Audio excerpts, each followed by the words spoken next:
Previously on the Ron Van Dam Show. Excuse me. And if I'm having a shitty day, I'll make sure you do as well. No urine test, nothing. They're getting into something they have no idea, contorted into a donut. And now, today's episode of the Ron Van Dam Show. On the air everywhere, this is New England Broadcasting. Here we go. Hold on. Welcome to the Ron Van Dam Show. Hold on tight. Things can get a bit weird, if you like that sort of thing. Are you ready? Are you sitting down? Whatever.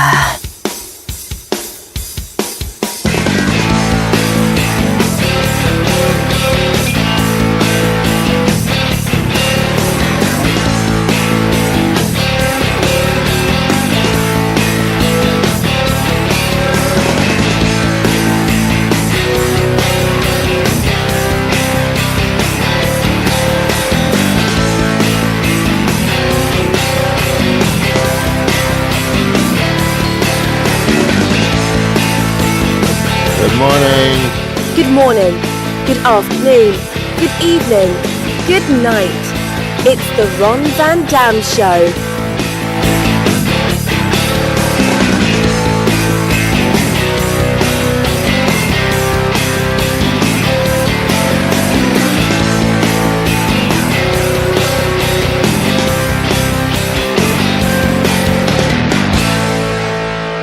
Sit back, relax, grab a cup of coffee, a cup of tea, whatever your liquid libation may be in the morning, and join us as we take a look at the world around us. As much as it's a pleasure to be with you, the pleasure is actually all yours.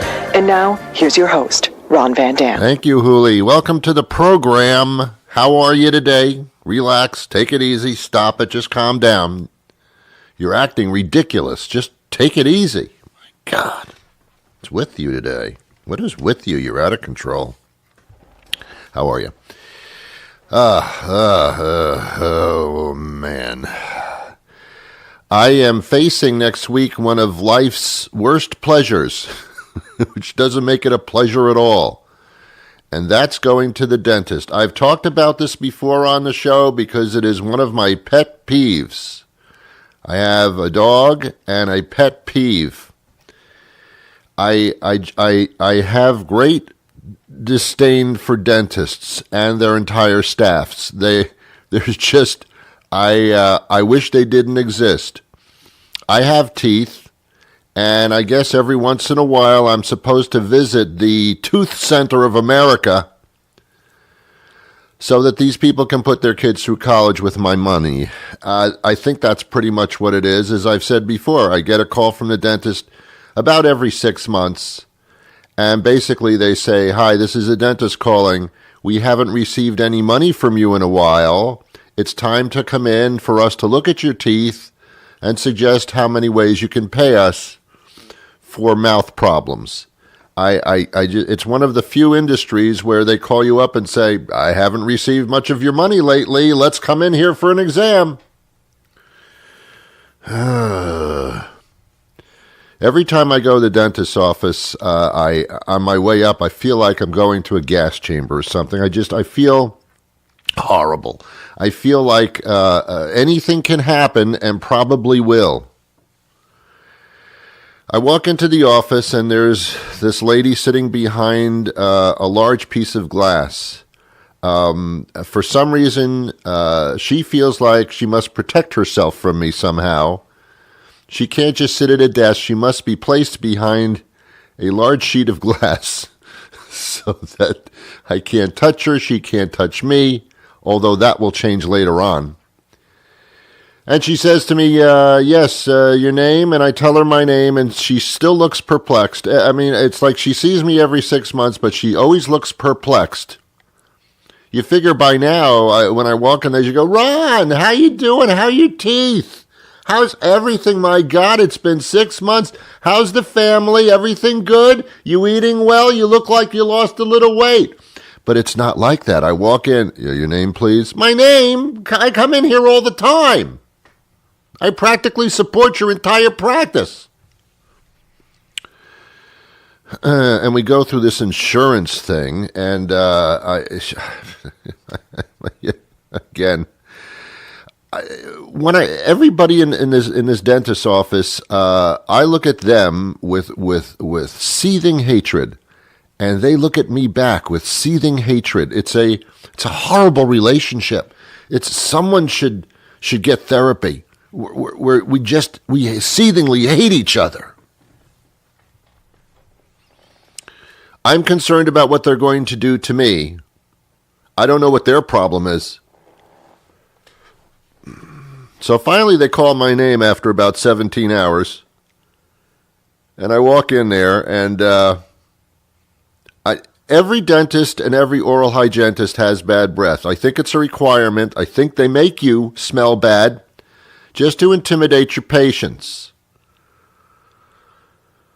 And I probably don't smell so great myself, although I think I do. They're wearing masks. I'm not. And then the problem I have with dentists is that they're working on my teeth, which is really close to my head. And I don't like people fooling around with my head. I don't. Not even sexually. If a beautiful woman walked up to me and said, "Ron, yeah, I want to have unbridled, passionate sex with you, and I'm going to start by touching fondling your head. I'm going to take my fingers and stick them in your mouth." What? Yes, I want to take my fingers and just swish them all around inside your mouth. I want to touch your teeth and your gums. Maybe with your tongue, but not with your hands, okay? Even the tongue part. Let's just get real here. Let's stop fooling around. No matter what I do, when I open my mouth, the oral hygienist always has something negative to say to me. Like, "I'm surprised you're still alive." That's basically they say to me every time. "Ron, have you been brushing?" Yeah, I have. "And have you been flossing, you little bastard?" Yes, of course I floss. Who wouldn't take a piece of wax string and happily shimmy it back and forth up to my gums? Who wouldn't do that for pleasure? "Ron, are you brushing twice a day?" Why? Are you actually brushing properly and flossing properly? I don't remember. I don't recall. I'm under interrogation all of a sudden. They got a light in my face. They've got my head tilted back, and they're interrogating me about my teeth. Hey, they're my teeth, not your teeth. They are my teeth. I'll brush them when I want. I'll floss them when I want, okay? "Ron, we're seeing a little receding of your gums." And so, what's your point? What are you trying to say? Are you trying to insult me? Is that an insult? Is that the way you insult me when you're a dentist? You don't say, "Hey, you're ugly" or "You're stupid. Your gums are receding." Is that an insult? I don't know. I don't know your lingo. Okay. And then the oral hygienist takes all these implements that really look like they're designed to lay foundations for large apartment buildings. I mean, there's all these tools, and they're all sharp. They're all sharp-edged. When I see the tool with the little mirror on the end, I say, "Oh my God, thank God, a tool that doesn't have a sharp object at the end of it." She goes in there and she starts picking at my teeth. Who does this? Who does this? Is that normal? Who takes tools and picks away at people's teeth? What the hell are you doing? The worst part of me is the picking. Not the worst part of me. The worst part of it to me. The worst part of me. The worst part of me is my picking. I don't like when people come into my teeth and start picking away at them. It's a thing. I never liked it. Here's what I want to happen. Look, the medical technology is incredible. You You can do open heart surgery. You can replace organs. Let's not go overboard with the teeth thing. Here's what I want you to do.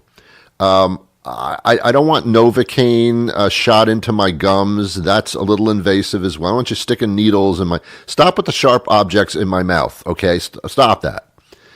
I want you to do... Here's what I want you to do. I want you to get some of that Novocaine gel. I know they make it. Don't tell me they don't. Take the Novocaine gel and spread it on my gums and on my teeth. And make sure that my mouth is completely numb. Like I don't even know I have a mouth anymore. Ron, how's the family?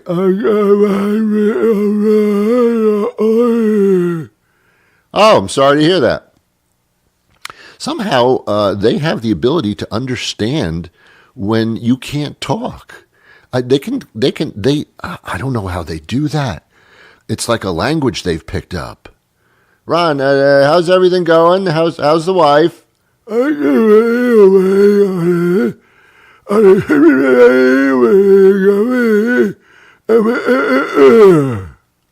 Really, I can't believe that happened. You should do something about that. I'll give you a phone number to call, and they'll help you out. How do you even understand what I said? So I want my mouth to be totally numbed. So you could go in there and just do anything you want. You can go in there and blast. You could take dynamite and blast my teeth away. If I don't feel it, go for it. I don't care. I shouldn't have to feel anything when you go into my mouth. I'll repeat that for those that are hard of hearing.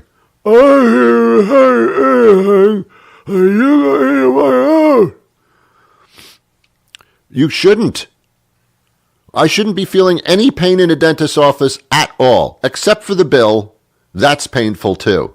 That's like the double-edged jab, you know. I'm going to hurt you in your mouth, and please don't eat anything for 17 days. I'm going to hurt you. I'm going to scrape things away. I'm going to pull your teeth out. I'm going to take your nerves and tie them into a knot in your mouth. I'm going to cause you great pain. Then after that, you're going to start walking out of the building, and the people behind the glass will stop you and tell you how much you owe, and that will also be painful in a different way.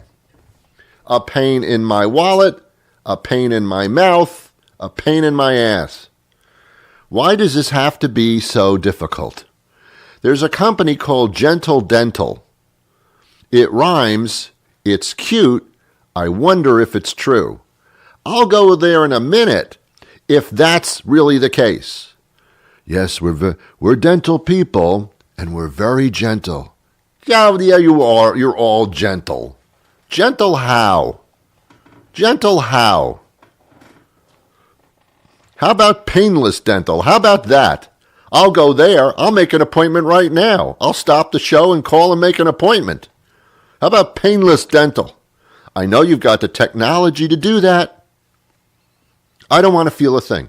I don't want to feel a thing. I don't want to see you. Put a blindfold on me. Put me in that chair and let me know when you're finished. And then don't give me the bill when I leave. Send it to me and wait until at least the pain in my mouth has gone away.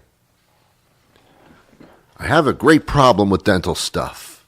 It's only recently that dental stuff has been somewhat included in some health things, and you know your little health things, your health insurance.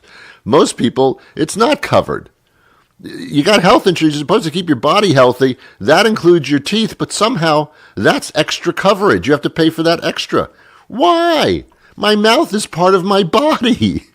What are you talking about? What do you mean? Health insurance is for me, for my body. My mouth is in my body. It's what I'm using right now to communicate with you. How is dental a separate insurance thing? How is that possible? They include mental health. If you're feeling like you're going a little nuts, you kind of can't take it anymore. That's included in most, if not all, health insurance. Dental? No. Dental? No. What is dental? Some type of a voodoo type of of medicine? No! It's been around ever since people have had teeth. I remember when I was a little kid, when a tooth was to be removed, it'd start getting loose, my first teeth. And my father actually did tie a little piece of string around my tooth and then attached it to the doorknob. And thinking back on it, what the hell you doing, man? What are you doing? What are you doing? You're tying my tooth to a doorknob? Hello? That's kind of like abusive. I didn't have a choice. What was I to say? Dad, I prefer you did not tie my tooth to a doorknob and then slam the door shut. That's quite an experience that is not very nice for me.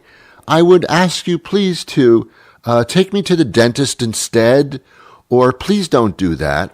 But as like a 4-year-old child, you don't have the ability to say no. You don't say, hey, dude, hold up, dude. You don't do that. It's your father.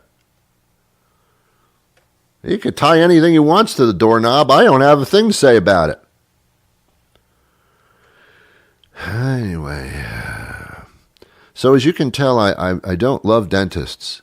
I'm sure they're really fine people. They're doctors. They're doctors of teeth. There's nothing wrong with that. You need it. I mean, your teeth do have to stay healthy. If your teeth get really bad off, it can cause infections throughout your entire body.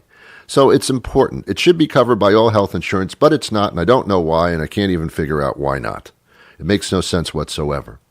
But I need my dentists and my dental staff, if I'm going to see them on a regular basis, I need them to get into some better customer service relationships. And they'll all say, what are you talking about, Ron? We're all wonderful, nice, kind people. I don't know about that. You ain't winning no J.D. Powers Customer Service Awards here. You've got to understand, I don't think dentists and oral hygienists go to the dentist themselves. I mean, if they did, they'd understand that the patient is put into a very precarious situation. You're putting me in a chair, tilting me back, handcuffing me to the arms of the chair pretty much, shoving a light in my face, asking me to embarrass myself by spitting in front of people into a small little sink so that those little spindles of spit create some type of a tightrope between my mouth, my lips, and a spit basin. That's a little, how can I put it, embarrassing. Nobody looks good with a string of spit coming out of their mouth. It's a deal breaker. And then you take all these metal objects, you put them into my mouth, and you start looking for gold. I mean, I don't get it. And then I have a great suspicion that the dentists themselves have created, where every single time I walk in, they find something wrong. Ron, we're going to have to replace this cavity here in this tooth. The cavity's been in there for about 10, 15, maybe 20, maybe 50 years, and we need to replace the cavity. And then while we're in there, we'll just take all your teeth out. What the hell? What the fuck at this point? Wow, man, you're always finding something wrong with me. I'm never perfect, am I? You always got to find something wrong. And if it's not my teeth, Ron, have you been flossing? Yeah. Have you been brushing? Yes.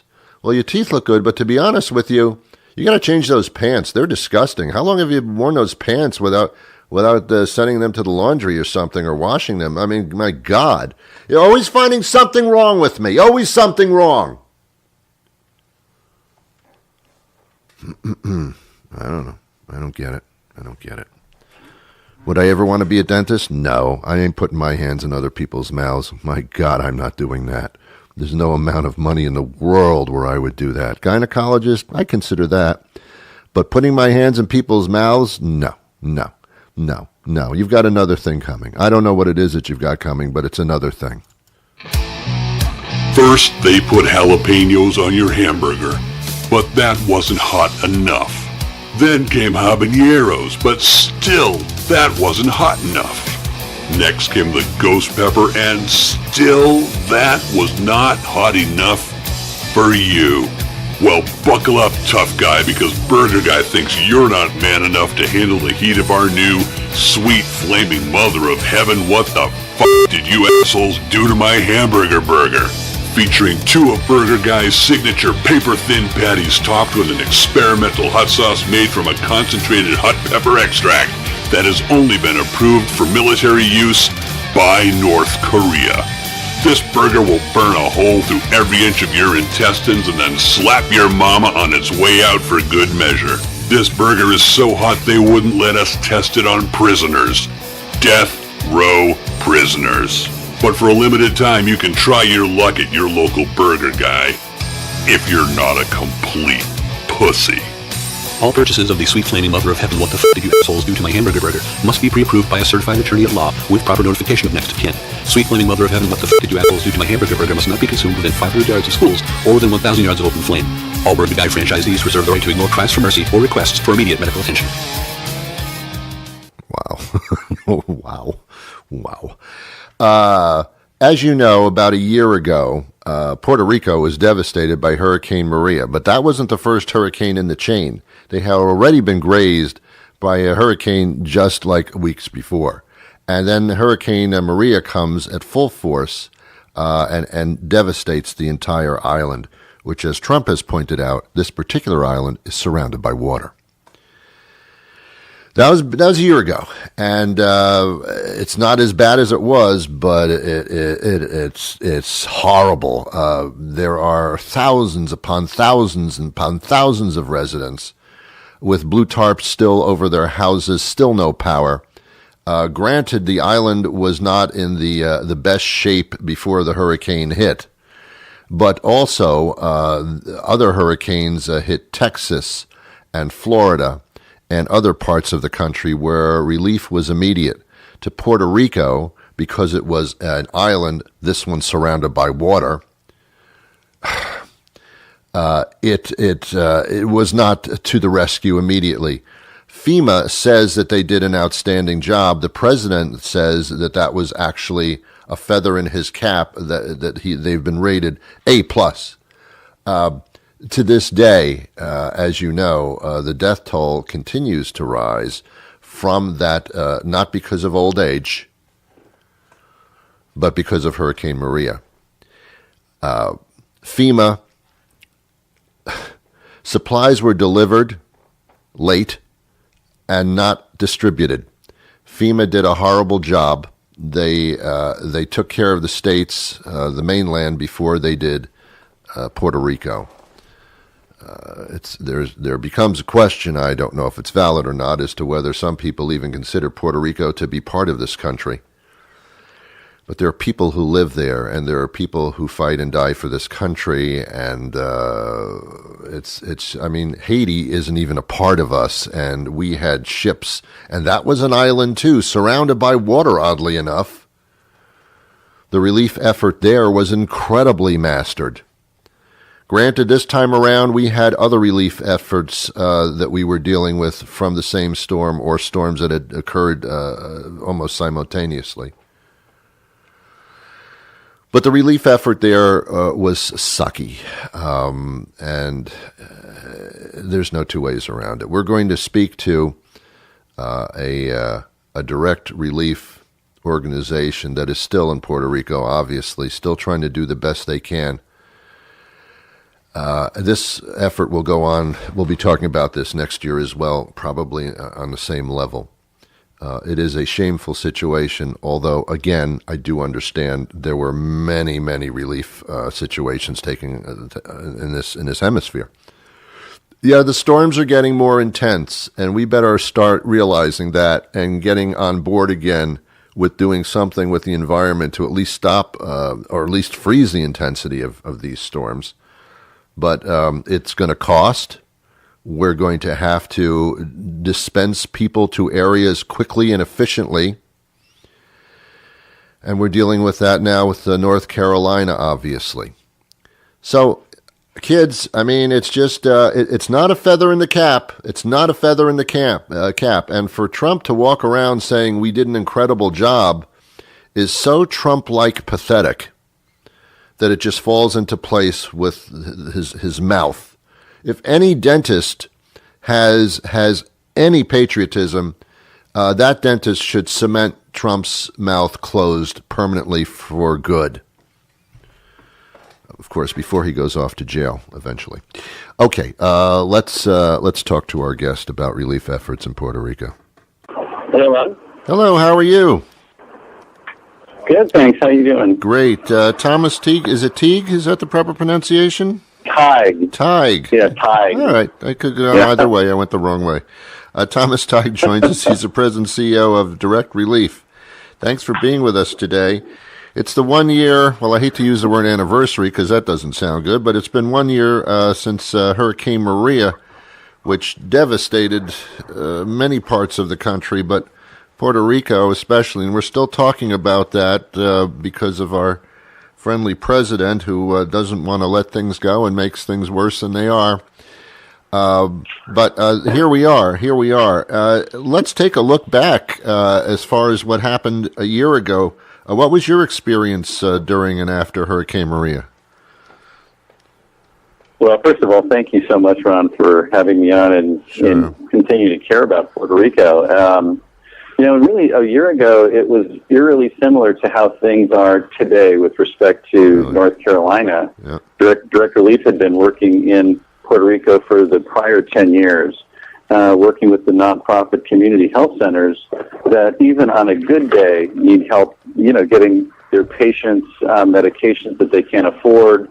And so we were keenly sensitive as we saw Maria approaching the difficulties that the groups that we knew would face. Right. And obviously it became so much worse than anyone had anticipated and took out the infrastructure, both roads and the whole power system failed. So I think in the succeeding days and weeks, we were here shortly thereafter and have been here ever since, really trying to just work with the fellow nonprofit organizations that, provide essential services to people that are different from, but related to what the governments are doing. And I think so much, as you said, the focus has been on what the government should or should not have done. I think it can overlook the fact that what literally millions of people in Puerto Rico have experienced and hundreds and thousands of local groups and communities have done to just pull together and do whatever they can. And that's what Direct Relief has been doing for the past year. And so it's actually quite hopeful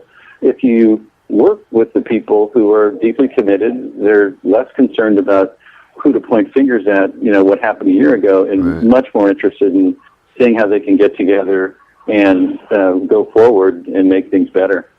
Yeah, well, obviously, yes. But as an aside, nobody wants to point fingers, but at the same time, when the finger's pointing at you, you got to say what's on your mind. And unfortunately, that's what's happening. But the individual groups and individual efforts by many societies and organizations has been tremendous. It's the government that seems to have not participated to its fullest extent. But anyway, so where are we now? We're obviously further along than we have been, but it's certainly not anywhere near total recovery. No, and I think even the reports that you see that focus on the mortality rate, I think the absence of good information is a real challenge to formulate a good picture. Good information determines good action. The better the information, the more informed the action. And I think that has been one of the challenges in Puerto Rico, and inherently in emergencies. What's going on? Where are the needs? Where have the people gone? How many have left the island? And in our case, we've delivered, I think it's close to 400 tons of specifically requested medical material, from hemophilia factor for children at the pediatric hospital to the basic prescription drugs and insulin that people just need to stay healthy. Yeah. And that was, a challenge before, and the complications for distribution when the power is out. The longest power outage in U.S. history occurred in Puerto Rico. So I think those create all sorts of challenges in general for life, but particularly for people who are the least well off, and who don't have transportation and don't have access to information. And that's what I think Direct Relief has been focused on, including for the first time in our history. We've got over 50 solar energy projects that are going on just for the health centers. Right. these are nonprofit community health centers, and this is all private money. Not, we don't receive government money, I know. but just the importance of restoring power and battery backup storage for the solar power that's generated. That is not something that we would have anticipated a year ago doing, but it's been essential, and thankfully it's working well. So I think things that are related to restoring the basic services for people who are the least well off, that's really direct release focused. And it's quite inspiring to work with people who've gone through so much and just haven't quit at all, and still great positive energy, and they're not quitting at all. So I think, it's quite inspiring from outside to continue, make us want to continue to do whatever we can to help them. Absolutely. It's a little bit scary how intense the storms have been over the past few years without much of a let-up. Certainly what happened with the Hurricane Florence, what's happened with the typhoon, Japan and the Philippines. These are intense storms. Right. So now we have to prepare for the worst, because the worst actually could happen. Before it was, maybe it could. Now it probably will. How do you prepare for something like that under the circumstances? Well, it's like wildfires in California. There used to be a season, and now they're just year-round. So I think it's definitely a new set of circumstances. And I think for direct relief, the coverage tends to be on the meteorological nature of these events, obviously. So, but we look at them as these are hugely disruptive social events for communities and societies. And so to understand less the meteorology and more the impacts that are caused and who should do what.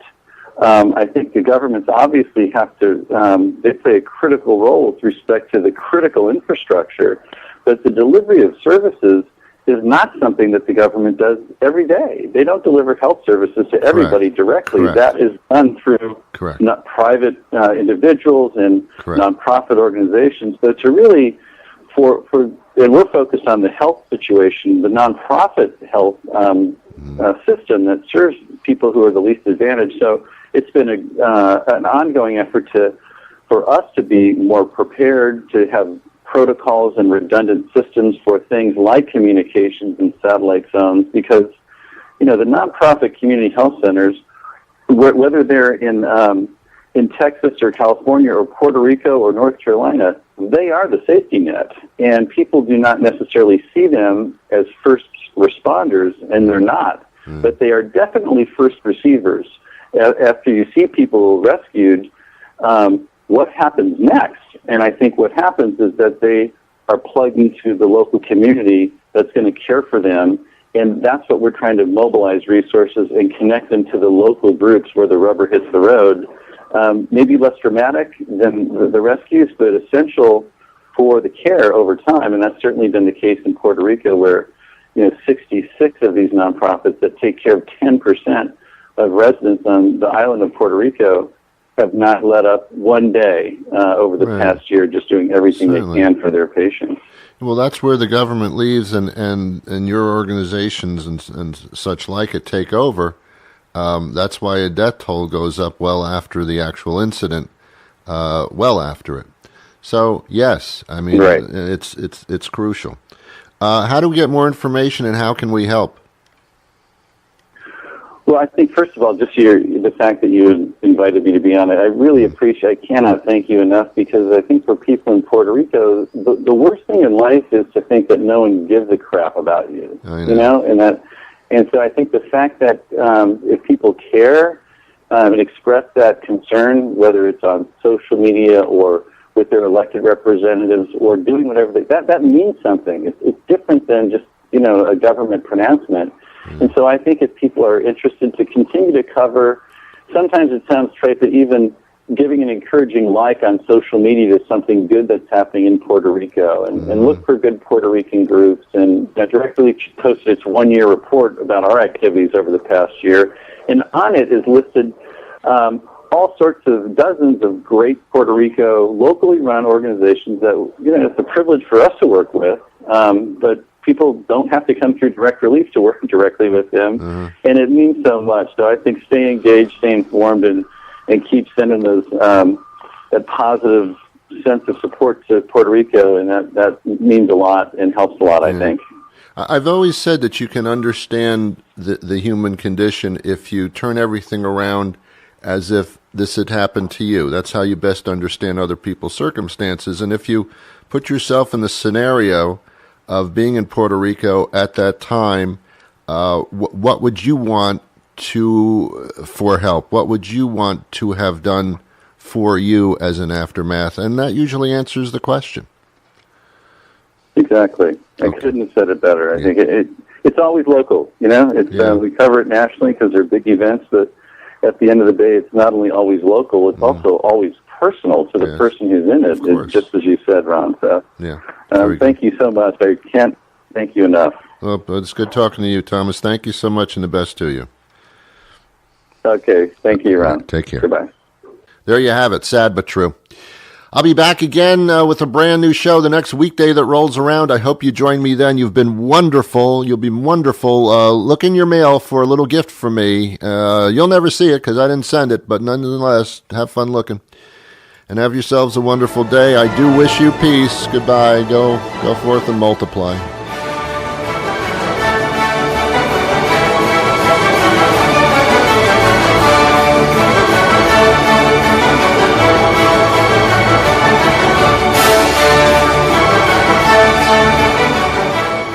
Nicole, cancel my appointment with the dentist for today.